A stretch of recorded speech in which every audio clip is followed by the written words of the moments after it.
Здравейте! Както ви обещахме, днес ще ви покажем как да настроите вашия балистически калкулатор на вашия Leica уред.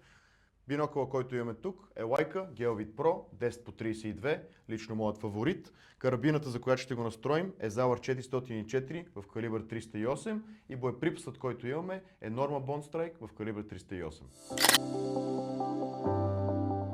Преди да започнем, трябва да имате инсталирано Leica Ballistics приложението на вашето устройство и в него да сдвоите Leica продукта ви с самия телефон. Щом видим в долната част, че имаме синя Bluetooth иконка с батерия, това означава, че устройствата вече са сдвоени. Тук е важно да отбележим, че трябва да изберете с какъв калкулатор искате да работите. Заводски продукт идва на Leica калкулатора, който е много добър до около 500 метра, но ако искате да минете тази дистанция, ние препоръчваме да надградите приложението с калкулатора на Applied Ballistica, който е също съответно допълнително еднократно плащане, но той вече ви позволява много по-прецизна корекция на много по-големи дистанции. Как да създадем нашия профил? Влизаме в Gun Profiles и цъкаме плюсчето. За тази демонстрация аз ще направя къстъм профил за моя куршум, но вие може да използвате и базата данни, която имаме тук в приложението. Профила ще си го кръстим 404 308 Bond Strike.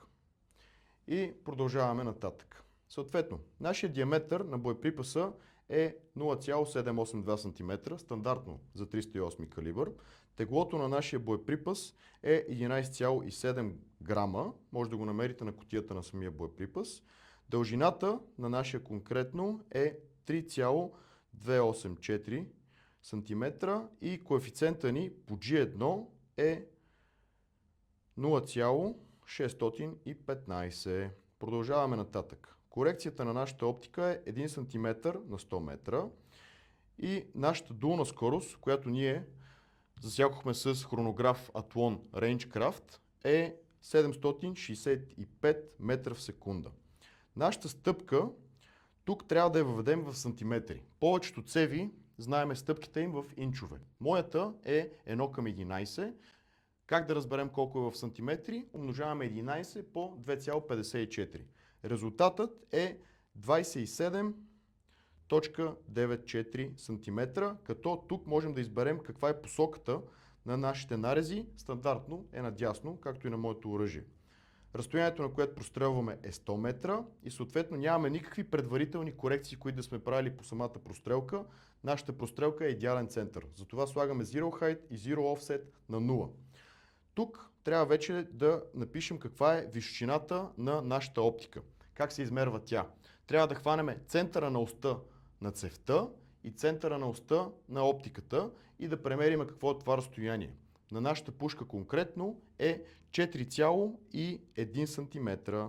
Въвеждаме съответно тази мерна единица и задаваме какво е метеорологичното условие на прострелка. В случая температурата ни беше 15 градуса и надморското налягане ни беше 1013 милибара. От тук цъкаме ОК и нашия нов профил е създаден.